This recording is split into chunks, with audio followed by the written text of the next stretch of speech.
Hi, everybody. This is Blaine DeSantis, and I welcome you to another edition of Books and Looks. Yes, that's our wonderful weekly voyage to the world of books. Books that I've read and authors that I've interviewed. And today we have a very special, wonderful author with us today. Her name is Lynne Spriggs O'Connor, and she's here to tell us about her memoir, Elk Love. That's right. It's a Montana, what is it called? A Montana memoir. And right here it is, the book. It's a wonderful book. Wonderful book. What a great life this woman's had many difficulties, but now she's out in Montana. She's fallen in love. She's fallen in love with the location. We're learning about elk. We're learning about elk teeth. We're learning about all the animals out there, the nature, the love.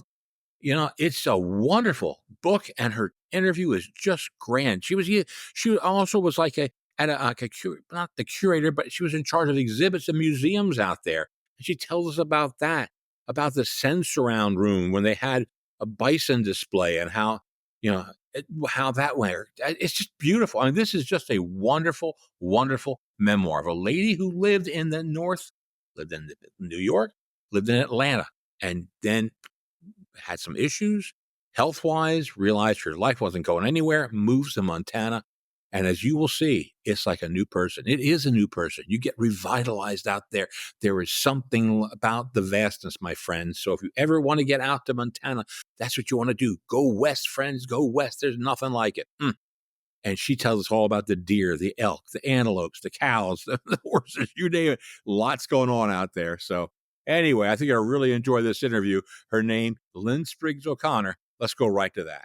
Lynne, welcome to Books and Looks. Thanks, Blaine. It's nice to be here. Well, we've got Lynne, not in Montana. No, she's coming to us from Maine today. Where are you in Maine? I'm in a town called Brooksville, Maine, and this is all part of my big book tour that I'm doing right now across the country. Never heard of Brooksville. Is it near anything I may have heard of? It's about 3 hours north of Portland. It's not far from Bar Harbor. Yeah. Well, it's going to get cold there very shortly. I know, I know. I hope I get to see the leaves change while I'm here. You might very well. Ay, ay, ay. Well, Lynn, could you tell us a little bit about yourself? Where are you from? Your background? You've got some interesting advanced degrees. Tell us all about that. Well, let's see, where am I from? I grew up in Kansas City, Missouri. Good Midwestern roots that I've always been proud of. I lived in a lot of different places. I went to college in Minnesota. And I was out of school for 6 years when I decided that I'd worked a number of different jobs in museums and other places. And I decided I either wanted to be a documentary filmmaker or a curator in a museum. So I decided to go back to school. And boy, 6 years later, took a long time. I got an MA and a PhD in Native American art history in New York at Columbia. And let's see, what other questions did you ask? Did you ever take any writing courses?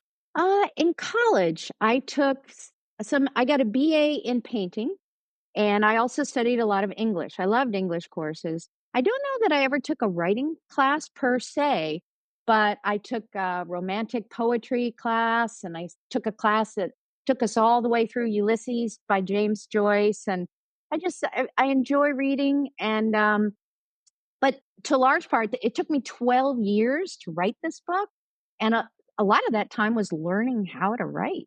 Well, as I think we had communicated a little bit before, uh, this almost reads like a novel in the beginning. It's beautiful, beautifully written. Oh, It's thanks. well done, and I wish I had 12 years left to write something like this. I don't, but I'm glad you're still a young lady and can do that. But wow, this is really something. Well, you had worked in museums in New York and then in Atlanta, but then you decide to move out to Montana. What prompted the move? Hmm.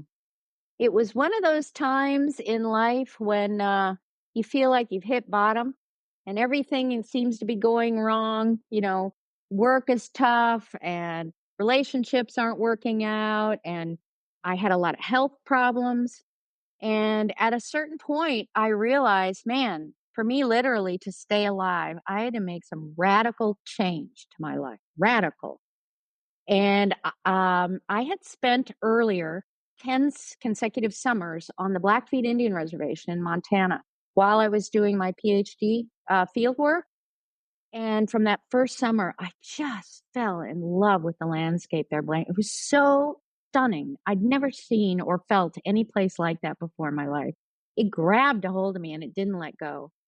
And when I was laying in the hospital bed after a second surgery, and I just felt ripped apart, literally, physically and mentally, I finally thought, surrender. The way I'm leading my life is not working out. I need to just surrender to life, whatever it delivers. And I started listening to this voice that had been whispering in my ear for years, but I hadn't listened to it, telling me I needed to go to Montana. So that's a scary thing to do. So my friends said, "You're moving to Montana. Why?" I mean, I had a big, important, great job in a major museum. And my friend said, "You're going to Montana. Why? Because you like the landscape?" And I just knew I had to do it. So I left everything behind. I'd only lived in cities my entire life. And I don't even know how I got myself to Montana. I was in a bad state. But I got there and I landed a job in a small museum there and in rural Montana. It was where everything was foreign to me. I wasn't near the Indian reservation. I was in rural Montana. And looking back, I was pretty naive because it was pretty severe culture shock for a bit. Yeah. Wow. I didn't know anything about hunting. I didn't know anything about ranching or farming. And all of those things are very important, central components of life out west. Absolutely. Now, what was the name of the museum you worked at in Great Falls? I first landed at the Paris Gibson Museum of Contemporary Art, where I was director. And that's where we did the Lewis and Clark exhibition. And then I subsequently moved to a museum called the Charlie Russell Museum, C.M. Russell Museum. And they had a huge collection of Native American art in storage that needed to be researched and brought out for exhibition. So I went there. Oh, great. Great. Oh, that's wonderful. So, you know, friends, I've been out west. I rave about going out west. I love the West. Never had the guts out to do it. Never had the guts to make that move. Many of you may have had that same situation. You feel, I need a change. You know what? This woman did it. She had the guts to stay it out. It's not easy. Not easy. That culture shock. It was But I'm going to scary. tell you what, I admire Lynne so much from just the fact that she was able to stick it out and make this amazing life we're going to talk about in her book, Elk Love. Lynne, just kudos to you for what you did. Great Oh, job. thank you. One of the things that was really important in making that transition, looking back, was what I had learned when I was on the Indian reservation. Because I went there and I knew I was a complete outsider. And I didn't want to insult people. And I didn't want to come in thinking I was a know it all. I wanted to learn from the people there. I'd learned about Native Americans in books, but I wanted to go straight to the source and learn from living people about what their life was like, what they believed in, what was important to them. And so I listened. I listened and listened and listened for years going out there. When I came to Great Falls, I had a very different approach because they had hired me because I had this big PhD and they wanted me to help save a museum that was in financial trouble and all of that. And that kind of approach didn't work so well for me. What I found very quickly was that I needed to go back to that listening, to listening to people, practically interviewing people about, well, what is hunting? Why is it important to you? I don't know anything about it. And I also had to shake loose from some judgments. To me, hunting was murder. I didn't grow up with any hunting in my family at all. My father was a minister. My mother was a social worker. Um, and also farming and ranching. I mean, it all seemed so foreign to me, and none of it had ever really been on my radar. And so, being in a situation where I knew I better learn about this stuff because here are my neighbors, my community members, and I'm obviously very different from people here in many ways, and I want to find out who they are and how I might connect with them. So it was an interesting process. Yeah, great. Well, we're going to get to your book in just a minute, but friends, this comes out on a Tuesday, and if you've had the chance yesterday, Monday, okay, we put up a book trailer for this book. I have never seen a book trailer. I don't think I'll ever see another book trailer as good as this one. What a wonderful idea to put up a book trailer to promote the book. Whose idea and who did this? Because it's absolutely beautiful. Thank you for watching it. It's 2 minutes long. I figured anybody can take 2 minutes out of their life to look at something. And this is evidently what authors are doing now. They're making book trailers. And I worked in feature film in another life when I lived in New York. And I've always adored film as a great way to tell stories. And I had all this cool footage that I've shot of wildlife over the years on the ranch. And so I wrote a short script. I found an example of something that was kind of like what I was envisioning. I gathered a lot of my footage together and I found this incredible filmmaker named Jace Wrigley. And I knew his mother, Kim Barnes, an incredible writer, and she led me to Jace and said he was really sort of a visual poet and had a good feeling for film and telling stories. And he was quick and he made the most amazing trailer that I could have far beyond all of my hopes for it. And it was his first book trailer, folks. So if you're out there and you're looking for someone to do a book trailer, contact me through my website and I will give you his contact information. But thank you for mentioning him because he was incredible. Really a wonderful trailer. I showed it to some people last night, and they both now are waiting for the interview, the book review, and then they're going to go out and buy the book. Well, that's what we like to see. Boom, boom, boom. Anyway, you talk about getting into the book now. I love the beginning because you're heading out to search to find somebody who's going to be a donor. Mhm. Unfortunately, he hit some loose gravel on the way. Tell us about that trip and who you met, because this guy's going to be pretty important in your life. Yeah. Um, I was trying to meet people, as I was saying earlier, trying to connect, trying to understand what this place was about, what was important to people. And so to meet this guy, this rancher who had invited me to his ranch, I had to drive outside of Great Falls. And I'm feeling magnificent. I'm thinking to myself, "Oh my god, this is why I moved here. I got to get out of this town more often and enjoy these mountains and this open country." And I was a little too full of the joy, not paying attention, shall we say, and had a little accident. You'll have to read the book to get the full impact. But let's just say that my life was still feeling kind of upside down, and this reinforced that. I found myself alone in the middle of nowhere, no cell coverage, thinking, what on earth did I do ever moving here? How is this going to turn out well? And I put a call in through someone who comes along and has a phone that works. And Harrison comes, this guy I've never met before, a stranger. And he takes me back to his ranch. And my first impressions of him are kind of odd. I mean, he was so nice to pick me up and to save me and bring me to his ranch. And he gave me a good meal, but he was rather odd. There was almost, I don't know what. He talked about ghosts and the strangeness of being alone in a place that was full of spirits. And I thought, whoa, okay, who is this guy? Am I safe here? But we ended up connecting again. He started calling me at the museum.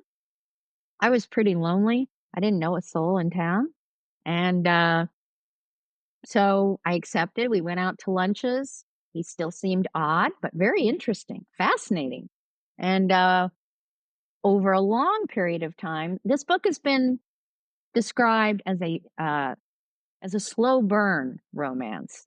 So we'll just leave it at that. Well, I'll tell you what, it's interesting. You met this gentleman, Harrison is his name, and it was a long-term romance. It took a little while, but I'll tell you what, he's a very interesting guy in himself. But you know, while you were there, and that we overcome the accident, and now you're going to be putting on, I think, what it's called, a Lewis and Clark exhibition, if I'm not mistaken. Yeah. And then you had a something called a San Mandela as part of that. Explain all that to me, please. Yeah. Um, this book takes place 20 years ago.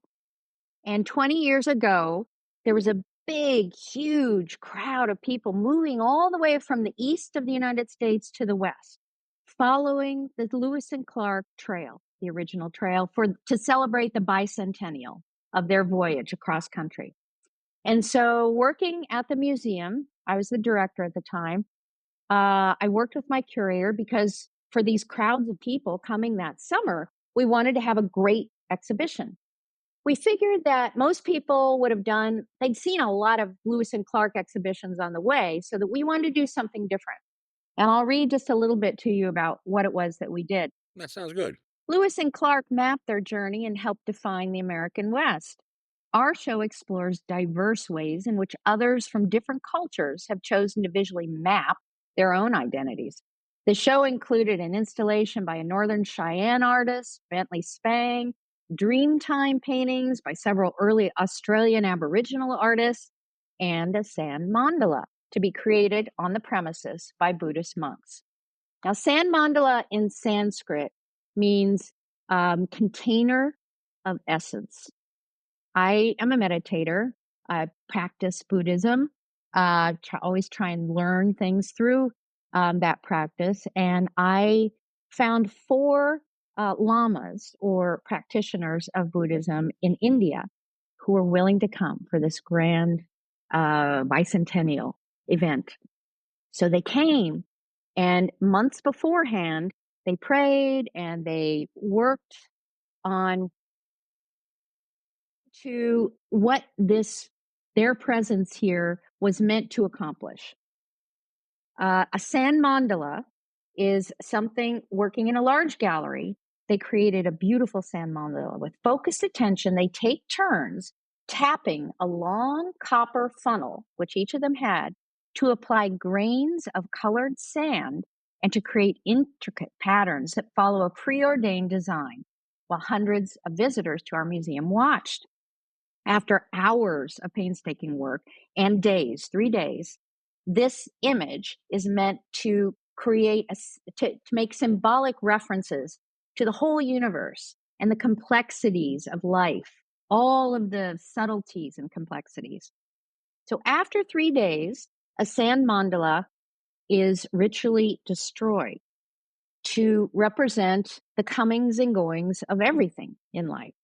So on day 3, the museum was filled with people, and the lamas started ringing urgently, really loudly, these bells to signify the impermanence of everything. Wake up, wake up. Nothing's here forever.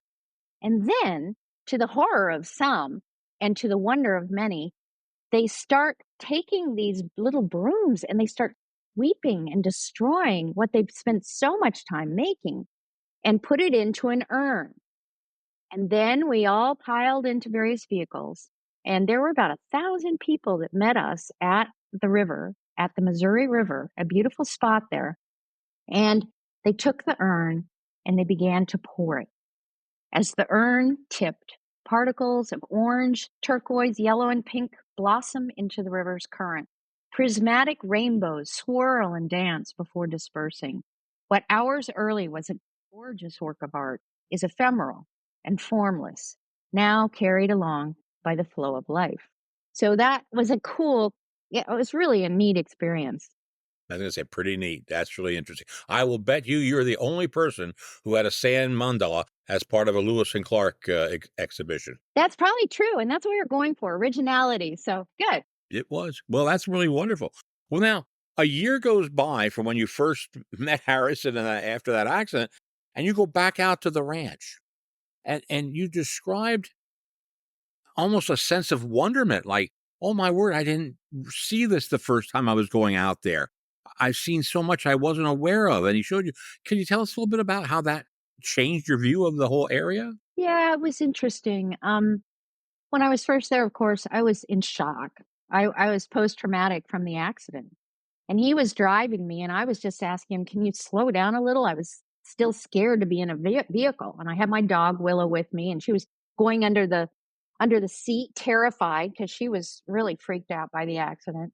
But a year later, when he invited me to come back to his ranch, me and Willow, we came out, and I couldn't believe it, Blaine. It was the one of the most beautiful roads I've ever been on. You have to travel half an hour on a gravel road, and it's always going out into open space and then up, up, up, and you're surrounded by well, there's big mountain range on one side, and there's some interesting outcroppings that were formed by ancient volcanic activity years earlier to the other side. But as we're moving along, we see all sorts of different birds. We see big, huge nests in a what's called a rookery by a pond where blue herons fly every year to nest and return. We see coyotes. We see antelope. We turn a corner and all of a sudden there's a herd of about 20 elk crossing the road right in front of us with their mamas, with their babies. And I just gasp. I can't believe it. Everywhere I'm looking, I don't see any sign other than fences of human beings being there. And that's pretty rare these days, right? And I realized as we drove and we drove up from from aspen and cottonwood, but not many trees, but those were the only two trees. Just this wide open expanse where antelope can run around and travel, and elk and coyote and mountain lions and bears and on and on. I realized that this was a this was a real wildlife habitat.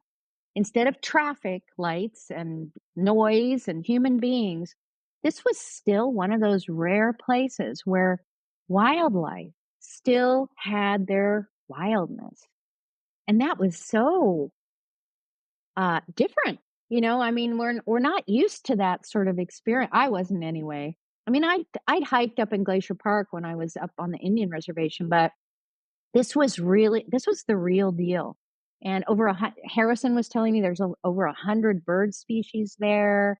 Some migrate and come back and forth, and others live there all year. And that I was just really, really intrigued and kind of blown away.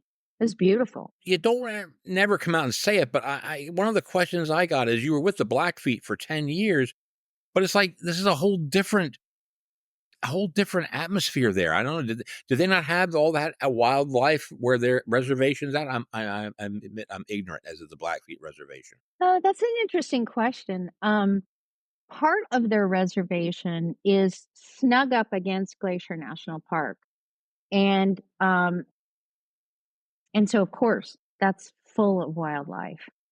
But that tends to be mostly just this barrage of tourists that come every summer and like just infiltrate that area. Blackfeet do greatly appreciate wildlife, but the ways that I had conversations with them about wildlife had more to do with the sacredness of it to them rather than going out and being in it with them. It was more about ceremonial experiences of the importance of passing on um, the wisdom of every single animal and bird, um, the skills that they have, how they feed us and can take care of us, and so I sort of that was more the underpinning, the understanding that I had of wildlife from my time on the Native American community. Um, so when I was driving along in a truck through this open expanse, um, that was certainly playing in my mind in the background. But here I was actually like seeing all of these animals right here. I mean, I saw a few bears and I saw a moose once, and I saw other things in Glacier National Park, but it was fleeting. I didn't know I was on my way and they were on their way. But when I was driving, I thought, wow, you live in this place with these animals? That intrigued me. Yeah. Wow. Well, now, one of your chapters is like the name of the book, Elk Love. Tell us about the power of the elk, the elk tooth, and I think you even went on an elk hunt with a gentleman named Max, if I'm not mistaken. Yeah, Harrison had bought the ranch where he lives was only owned by two white men before he bought it from Max. And by the time I came to know Harrison, Max was on in years. And uh, yeah, I was just beginning to I was learning about elk in two ways, actually, Blaine. I was learning about elk through the importance of them to Native Americans and also the importance to them uh, for contemporary hunters as meat primarily to feed their families. But at the museum, I was working on an object one day called, this is how this chapter begins. I was, today at work, I focused on a girl's elk tooth dress made of red and blue trade wool. The dress is adorned with many rows of elk teeth, and each mature elk has only two teeth in their mouth that are actually ivory. And those are interestingly left over from their ancient ancestors who had ivory tusks. And those two teeth are considered really, really valuable. And on our side, which is the east side of the Rocky Mountains, Crow, Cheyenne, and Lakota think of the elk tooth dress as really, really important. And they've been a way to signify a family's wealth, a family's status. They're made for little girls, for newborns. They are worn for weddings and other gatherings. And they always signified uh, the man in the family's ability to be a good hunter and to really be a provider for the family. I mean, if a man was able to kill enough elk over many, many years to collect two from each one, enough to make a whole dress, it was a great testimony to his love for his family and his ability to support them. Anyway, that's the way the chapter starts. We come home. I come back to the ranch with Harrison one day, and Max is there, asleep on the couch. Harrison has told his old friend Max that he can come anytime he wants, and Max always seems to know the exact perfect time of when the elk are in rut, when the best time is to go hunting, because he loved elk hunting over the many years that he lived there in the same place. So it was cool to come back, and there he was as if he still lived there. And long story short, Harrison is a deer. I see how much effort he takes to take his old friend who can't really walk around anymore. He's sort of slumped over and he says, this might be my last elk. Well, Harrison really wants to do right by his friend. So he climbed in the truck, and I've never experienced an elk being shot before. He finds an elk for Max. And what I am more in wonder about than anything, I mean, it is a shock when he hits an elk and she falls. It's horrifying to me, actually. And I turn to walk away, but then I take a deep breath and I tell myself, okay, be strong. You want to learn about this stuff. This, to many people, is like something sacred and really important. Clearly, it's important to these guys. So come back. And by the time I get back, he's gutting it. And it's like, oh my God. But I'm learning, I see the ease that he has with doing this and how much it means to him and how much he respects the elk and is grateful for the elk and how it's going to feed his family. And he gives me the two elk teeth, which was really beautiful. I made cool earrings out of them. But, and later, Harrison takes me out on he's a regular elk hunter every year, and he takes me out stalking. He doesn't kill an elk in front of me, but I have some really cool experiences stalking with him. And I'll just to give you a flavor, it he turned me on to different ways of being that I'd never experienced before. Escaping town on fall weekends, we go stalking. We follow our instincts. We engage our intuition. We feel into the energy of things. I learned to notice the direction of the wind, to follow game trails, to identify tracks and notice scat. We find elk rubs, places on trees where bark has been sheared off by a bull, a tree's exposed skin where an elk feels into his power. While in the woods, we hear a bull elk bugling 150 yards away. We stop. We stalk. To stalk is to listen. So we listen and we stay still until we hear a branch snap at 100 yards. And then we move a little bit farther, a little bit closer. And I really start to become aware of everything. All of these things that when you're living in a city, it's like they're just sort of drowned out, right? We don't really, it's not possible to do this sort of thing if you're in a city. Full stop, you know? There were all of these fascinating experiences that opened up all of a sudden. And it was really cool. In the last 10 minutes of light, so you wait for a long time, one large cow elk, then another, and another emerged from the forest, which was so exciting. These animals are like 1,000 pounds, right? I mean, they're incredible and they're like 7 to 10 feet tall. They're not small. We sit in silence side by side, and he puts his bow and quiver down because hunting is impossible now. And more elk descend down the mountain trail and pass right beside us in single file, traveling on the edge of darkness. I've learned that cows always go before the bull because they're super intelligent. And so they're suspicious of everything. So we listen to they make these soft squeals and these mewing sounds and the sound of their hooves as they hit the ground. Their forms disappear as they pass through the dark trees in single file, right beside us. By the time the bull, the male, who's been bugling, finally approaches, we can't see anymore. In the chill of complete darkness, his energy is bellicose, nothing like the cows before him.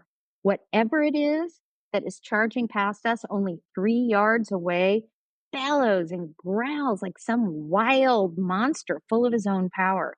It's a thrilling, albeit invisible finale. And then we have to walk down from the woods in complete dark. And that's also a real experience I've never had before. So it was exciting. Yeah, it really is. Wow, that's interesting. You also during this whole time you're still working at at this, I think, a second museum, and now you're putting on a bison exhibition, which has got this sense around room. That was apparently a very popular room. This sensor. How'd you get that? How'd you do all that? That was fun. Um, uh, I was hired to use about 2,000 Native American objects to tell the story of the bison in the Northern Plains through the perspective, using the perspective of Native Americans. And so I put a whole group of advisors together from my friends on the reservation and others. And the first gallery is intended to help people fall in love with and respect bison as much as Native American did. So we showed how every single part of the bison's body, when they were hunted, was used, put to great, brilliant use. I mean, they could make glue, they could make china for themselves, they could make moccasins and clothing and places to live, teepees, all sorts of things. So I wanted visitors to the exhibition to fall in love with bison, really care about them. And the sort of passage from that gallery to the passage where you learn, oh my God, what happened to them? They were almost all killed in a very few years. I had them walk through the sensor round room. I think it goes back to when I was like I just thought about this the other day, Blaine. I think it goes back to one of my first museum experiences when I was in grade school. And we had I experienced something different. Anyway, I didn't realize that until a few days ago. But people walk in this room, and I got somebody, a local professional in town. He made the floor so it moved like that when you walked. There was a film projected on one side of the wall and a mirror on the other side too. So you felt like a bison stampeding. So you felt like you were surrounded by bison. You were in the middle of a stampede and you could hear them. And the sounds were really powerful. and the pressure of their hooves was what you felt like you felt on the ground as you walked through.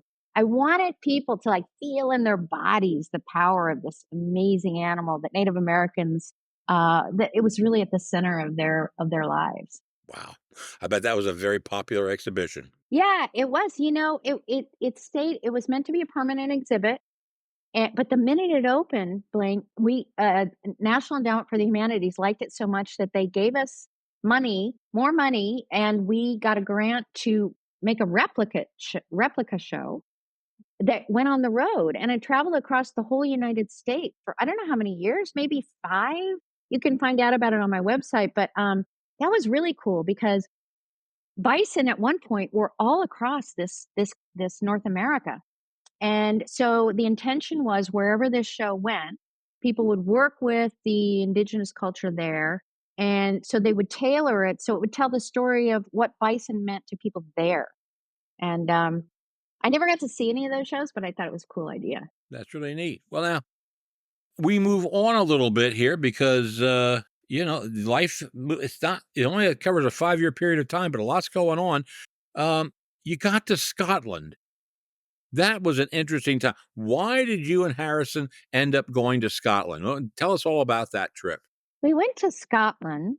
He invited me, and I was very surprised um, because he is a cattle rancher, and he for a long time had been trying to figure out. Very into breeding and figuring out the shape and the form and the productivity, et cetera, of his cattle. And he decided that in doing research, that the Scottish had created the original Aberdeen Angus. Many, many years ago, over hundreds of years in glens there, which are valleys there, very similar to where Harrison lives. Um, they had some very small herds, but they had figured out over generations what made the best cow for milking, for small weight, so it's their easy deliveries, for long lives, et cetera, et cetera. And so he wanted to go. Oh, so he met this guy in Scotland who was also interested in cattle. He'd grown up around cattle, but he wanted to do research on what had happened to these cattle. In the 1880s, 1890s, they were shipped all over the world. Every black cow, Angus, that you see originated from Scotland, Aberdeen Angus. And so this Scottish man wanted to find out how many were left. And he found out that there were only like 16 left because when they were shipped everywhere, they were bred to other cows. And so it was diluted. It wasn't the pure Aberdeen Angus families genetics. And so this Scottish man, bought up as many of these original, old now Aberdeen Angus as he could and started basically he saved the breed. It's kind of like seed saving, but he decided he wanted to save this breed. So Harrison made friends with him, wanted to go over, learn from this man about original Aberdeen Angus, the whole history of the breed, and then begin to have the same breed on his Montana ranch. And he ended up being the only person in the United States for a time who had the actual original Aberdeen Angus. So it was a pretty cool thing. Yeah, yeah, absolutely. Wow. Well, eventually, as we move through the years, um, you and Harrison get married. Now, two things about that. Number one, he took you to Virginia to see his mother. Do you think his mother's approval was necessary before getting married? I don't think it was necessary, but hold on, I gotta find this. But I think he was nervous about it, and for good reason. I'll just read you the beginning paragraph of that chapter to give you a flavor for his mother, Nancy. There is mounting anxiety on Harrison's part this spring in anticipation of my meeting, his suggestion, his 92-year-old mother for the first time. More than once, he mentions how invasive she can be about a person's privacy. 1 month before we travel to visit Nancy, she calls and tells Harrison she's been doing some research on his new Montana girlfriend with an ex girlfriend in Virginia. And in their plot to come between us, Nancy tells him that they've discovered that I've been married several times and that I use aliases. He confronts me in the hallway. I have something to ask you. It was a very strange moment. Accusations have been made. It's very important to me that you tell me the truth. And I said, okay, lay it on me. When he asks, I laugh out loud. Wow, that's insane. Are you serious? I suspected as much, but I had to make sure. I don't know if I'm more astounded by his mother's warped ingenuity or by Harrison's need to verify my honesty. But all went well.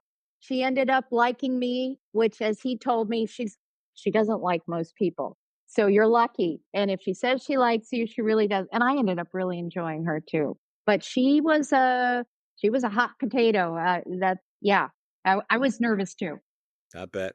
Well, you finally end up you're getting married, and he's gonna give you a wedding present. Now, this may be the most unique wedding present I've ever heard about. Tell us about what he gave you, as a wedding present.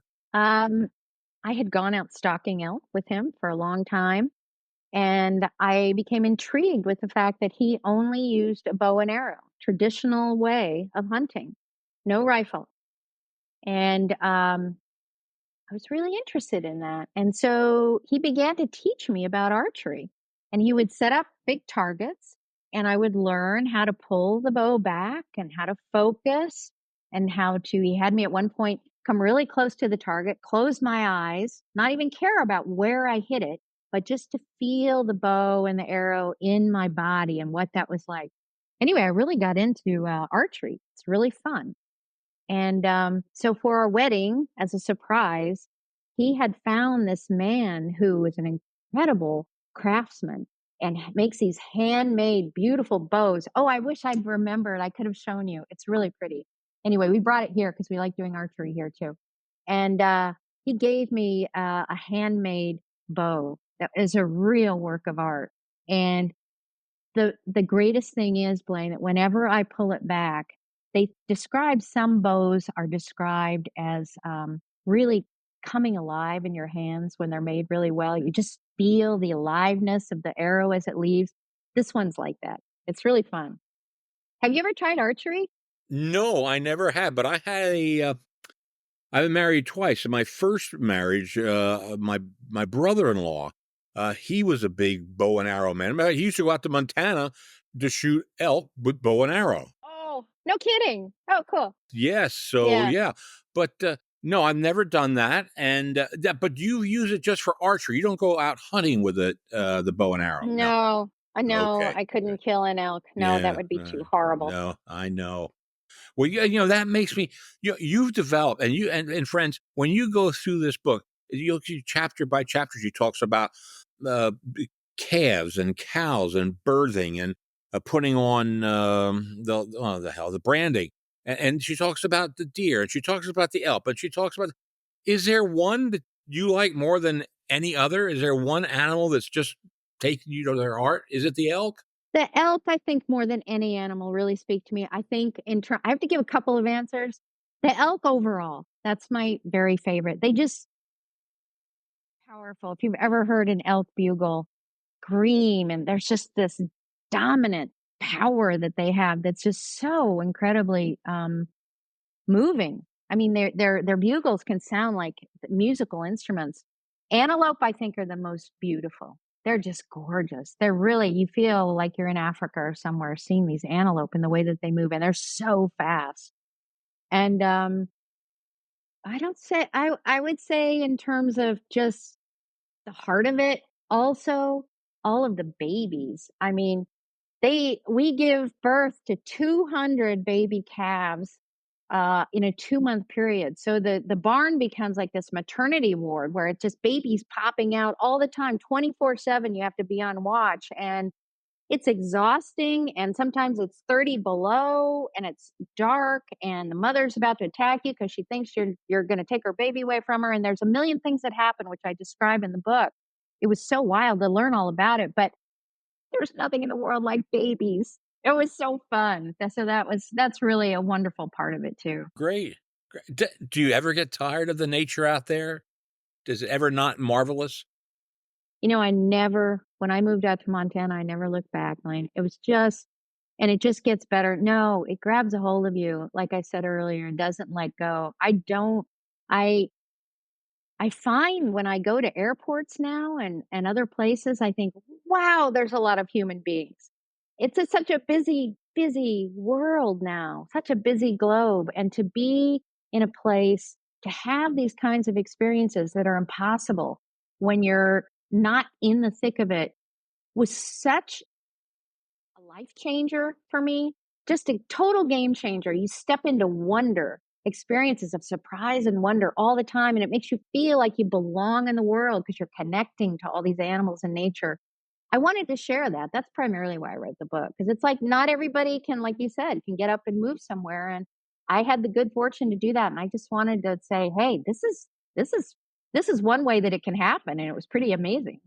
You know, my wife was born in Romania, so she didn't experience a lot of what Really we have here. cool. Yeah, yeah, Wow. she escaped from communist, Romania back in, 1984. So come 1994, we're married, and I'm taking her and our oldest boy, Matthew, we're gonna go out to, South Dakota, and we land in Rapid City, and we get out of the plane, and all of a sudden, she runs to the window.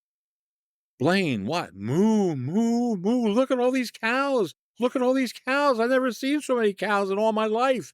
And yeah, where in the East Coast, you have your airports a river or some water. Out there, you're landing in the middle of a cattle field. And she just thought Yeah. that was the greatest thing Yeah. she'd ever seen all that time. So, Yeah, yeah, yeah. I can experience through her what you had to have experienced when you see out there, the it's just marvelous thing, it's just absolutely nature. You can't beat it. Is there one thing in particular though, Lynn, that surprised you that you weren't expecting out there? One thing in particular that might stand out? I think just the how it all changed me Mm, as a human being. I mean, I began to feel things about my own wildness and my own heart that I wasn't aware of. Oh, here's my friend. I'll just show you. Here's my friend Maple. Wait, can you see her? I see her, yeah. My dogs. Um, I began to know parts of myself that I wouldn't have necessarily gotten to know before that. And I also through learning that every single part of nature, whether it's a spider or a rattlesnake or a horse or a mountain lion, every individual is truly an individual and has its own personality and its own brain and its own energy, and to come in contact with so many different creatures and different personalities and different experiences, different ways of communicating. Um, I just realized that I've been lonely a lot of my life. And I think a lot of people are lonely in the world. And suddenly I realized, oh my God, everything really, just like they said, just like I heard on the reservation, everything is really connected. And everything, how could I ever think I was alone in the world? It's impossible to be alone. We are all connected. We are all connected in a million ways. And if you have a dog or a cat, you feel connection to them. But to be out in the wild, you realize it exponentially. And it was so comforting. Really, really, it's good news to know that you belong in the world, right? Right, absolutely. Well, now this book ends in 2009. Your life obviously hasn't ended. But one of the things I noticed you got involved in is something called the Audubon Conservation Ranching Initiative. What is that? Tell us just a little bit about what that's about. That was a really cool discovery. Right when COVID was hitting and we were all scared and didn't know what was going on, and a lot of people were dying. I was looking on the internet doing some research for one thing or another while I was writing, and I came across this Audubon program that brought together bird lovers and cattlemen, ranchers. And it was called Conservation Ranching Initiative. And it was all about regeneration and taking care of habitat, using the cattle to graze them in rotational grazing and not using antibiotics, which we didn't use much of anyway, et cetera, et cetera. Ways of doing things, taking care of your cattle so that you would preserve and um, help preserve native grasslands. they call them they're really old growth, just like old growth trees. They're old growth grasslands, and they're so important as a habitat, like wetlands and other things. And so I went to Harris and I said, "Can we do this? I think this would be really cool."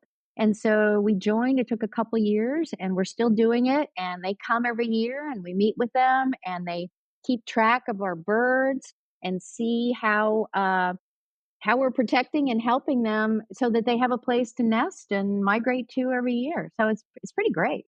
That is pretty darn great. Well, now, what's in store for us and in store for you? You finished this book. Do you have another book coming out? Are you thinking of doing 2009 to the present? Are you going to write a book? You write a novel? What are you going to do right next? You know, in writing this book, I took about a year and a half, like, to just write down the whole story that I had inside of me that I had to get out. It ended up being enough for 2 books. So I cut it in half so people would read it. And, so I have notes and some parts written for a follow-up the next years after this one ends. And, at the same time, yeah, I just wanna get back to my writing. This marketing and going out and meeting people is so much fun. It's really great because I don't get to see many people on the ranch. And at the same time, it's like it's kind of ironic because my going around and telling everybody about my book means that I don't get to be in the place that I love. So I will soon enough be going back there and get back to just the quiet writing again and to the horses and the elk and all of that. And yeah, I look forward to continuing my story. Maybe we'll call it Antelope Love. You never know. There you go. You never know. Anyway, Lynn, I don't want to take up any more of your time. I just want to say a true heartfelt thank you for writing the book, and thank you so much for coming on Books and Looks with us. It's been a wonderful interview. I appreciate it. Thank you a lot. It was really nice meeting you. Appreciate it. All right. Thank you. Friends, we'll be right back in a moment. Well, friends, I hope you enjoyed that as much as I did. What a wonderful and refreshing author this she was. And it's not really an author, it's her memoir, it's her life. The whole thing's refreshing. It's a wonderful book, wonderful chat I had with her. If you get a chance, please find her book trailer. You can find it on YouTube. Just put down Elk Love book trailer, and you'll see the most beautiful 2-minute trailer on a book I've ever seen. It's just absolutely beautiful. You want to get her book, follow her. She's a wonderful lady, and we're looking forward to her next book. And you know what? You want to stay tuned because next week we have got on a gentleman by the name of Evan Friss. Evan Friss is going to come on next week. He's going to talk to us all about the bookshop. That's right, the bookshop, a history of the American bookstore. This gentleman has been featured in People magazine, the New York Times, Wall Street Journal, best-selling lists. Yeah, on my podcast. I can't believe it. It's wonderful. He is a great man. He's a professor at James Madison. You don't want to miss that. It's going to come in next week's show. So anyway, hey, on behalf of viewsonbooks.com, on behalf of my good friends at Podcast Studio X, this is Blaine DeSantis for Books and Looks saying, may all your leaves be pages in a book. Bye-bye.